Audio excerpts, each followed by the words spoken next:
This is Chapter 11, Health Promotion of the Toddler and Family. So we usually call this age the terrible twos, even though it really goes from age 12 months to 36 months. This is an age where kids are exploring everything. They just want to get into everything and figure it out. It's also an age where they have temper tantrums, they say no to everything, and they get incredibly stubborn, obstinate. It's a tough time.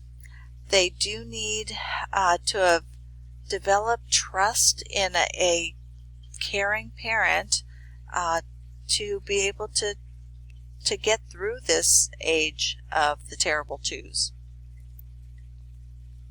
So biological development, it really slows down now. They're going to gain 4 to 6 pounds a year and increase in height about 3 inches per year. And like growth always is, it's not perfectly linear. It's step-like. They grow and then they kind of stay the same, then they grow, then they stay the same. One thing that's kind of nice at this age parents like is that you can get an estimate of what their adult height will be. A child is usually double, their adult height will be double their height at age 2. So that's usually kind of a nice, you can get a ballpark of where they're going to be. During this age, the anterior fontanelle should have closed by 18 months, usually somewhere between 12 and 18 months. At the beginning of this stage, they're starting to be mobile, but they don't have very good coordination, and so they fall. This is the kid who's got bruises across his forehead all the time because they're bumping into the coffee table. Towards the end, their coordination gets much better, but not in the beginning. They have strong taste preferences at this age, and they will spit things out, and they do not want to try new foods. They want to come to the table and see an old friend. They do not want a new experience. Their visual acuity at this age is not that great. It's 20/40. It will get better, but not for a few years. So you want to make sure pictures are big and not so detailed that they can't really see the little details. And they're still using all of their senses to explore their environment. They're touching things, listening to the sounds they make, feeling the feeling of them. They're still sticking things in their mouth and tasting them, just using all their senses. During this stage, most of their systems become mature or relatively mature. We still have problems because the eustachian tubes are short and straight and the tonsils are really large. So at this age they're getting lots of upper respiratory infections. They're prone to ear infections, otitis media, and tonsillitis. They have developed control of their sphincters somewhere around 18 months to 24 months, which means they're physically ready to potty train, not always emotionally. And parents who say their child was potty trained younger than that, well, they were trained. The child was not, because the child doesn't really have voluntary control of the sphincters till about 18 months. Motor skill wise, the big one is walking around 12 months, and then that leads to running by 18 months. They can climb stairs by age 2, and their coordination really improves between 2 and 3, and so they'll stop falling and having bruises quite as much.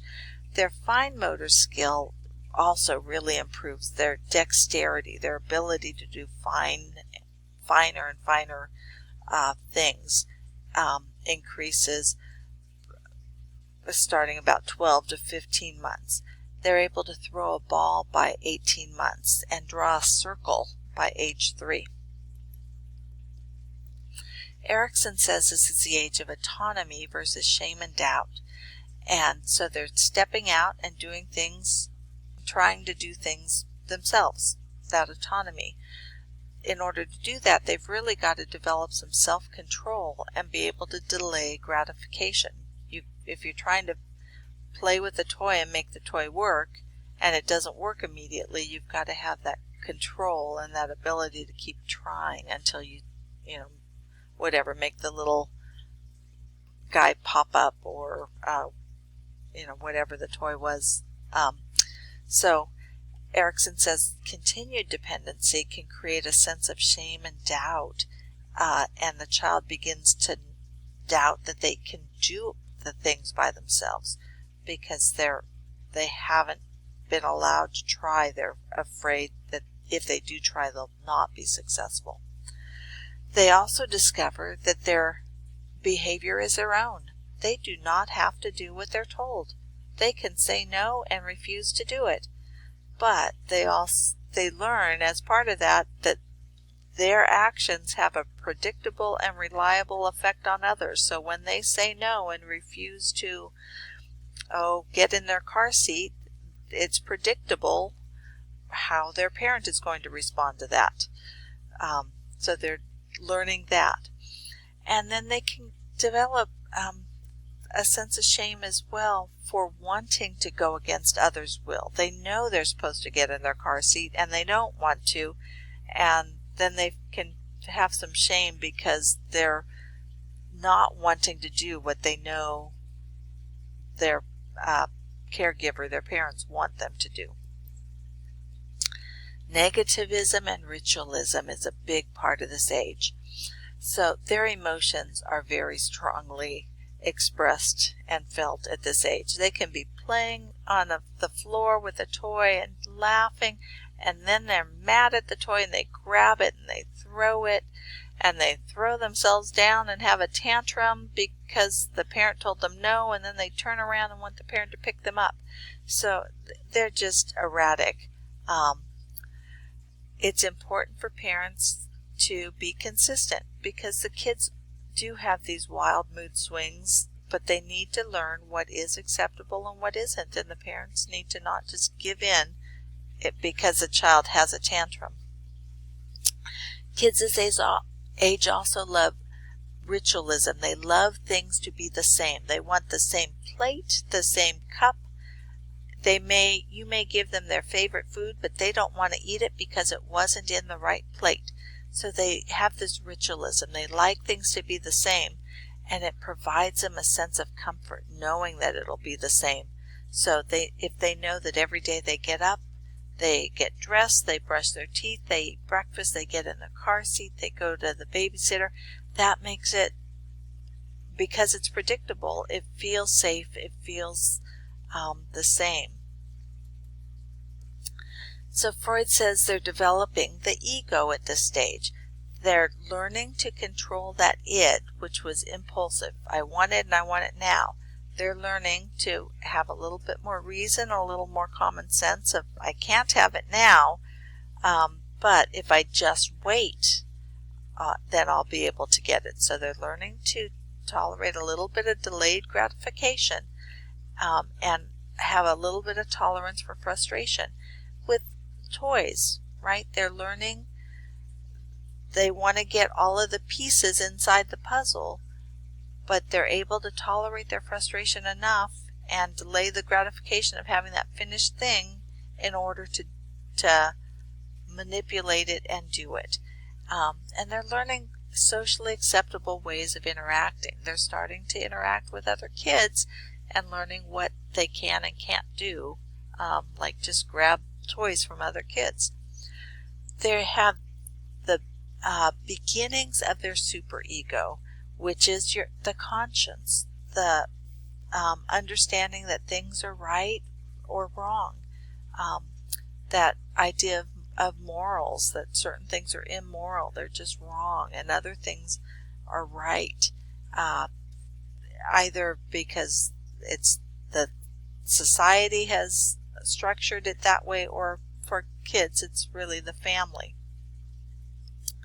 As that ego develops, they can start to understand that they can fail. They're finally aware that they're trying to do things, they're trying to step out with that autonomy, but that also means they have the possibility of failing, and they understand that now. So during this age, they're trying to master new skills, and they do a lot of it through play. They're able to toilet train during this age. Sibling rivalry is often a big issue because siblings often come during this age, and then they're learning to interact successfully. Piaget always has a little bit different age ranges than everybody else, but he says this is at the end of the sensory motor phase, and that between 13 to 18 months they're learning lots of new skills, and they're able to take those new skills and combine them with their old skills. They're now able to walk and run, but they can also bend down and crawl behind the couch and then get out and run again. So they're combining things. They're trying to start categorizing things, and they're learning cause and effect. So every time they flip the light switch at home, it turns on. Everywhere they go and they see something that looks like a light switch, they want to try it and see if it works the same everywhere else. They're also developing spatial relationships. This is like you're stacking toys, where they can see the bigger one goes first, then the next size, then the next size, then the next size to make it fit right. Or the shape sorters, putting the square through the square hole and the star through the star hole. They're learning about those shapes or the spatial relationships of how shapes and things work. And then 19 to 24 months, they're taking object permanence to a new level. They had learned that just because it moves out of sight doesn't mean it's gone. Now they're starting to really understand about have an awareness of what is inside a drawer or behind doors, because it's always there. So when they come into the room, even though they didn't see it put there, they know that drawer always has the Tupperware that I'm allowed to play with. This age, they also love to imitate or mimic what they see others doing. So here's a kid who's wanting to wipe up a spill, I assume. I don't know, clean the table, because that's what his dad's doing.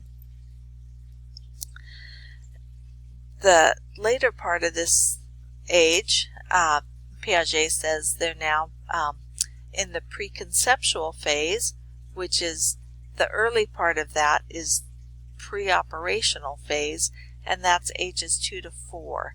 And this is where they transition from just things that are self-satisfying to being a little more social or relational. So instead of, I just do the things I want to do, I now want to do it with other people. I want to imitate my parents and be around them. They have huge increase of language during this age, both receptive language, what they understand, and expressive, what they're able to say, and they ask how and why all the time. And you can see the little cartoon there. It was horrible. She just kept saying why over and over and over. They say why all the time, and it does get tiring. They're still imitating, but it's a little bit deeper now, rather than it just being I'm sitting with Dad and wiping the table because he's wiping it.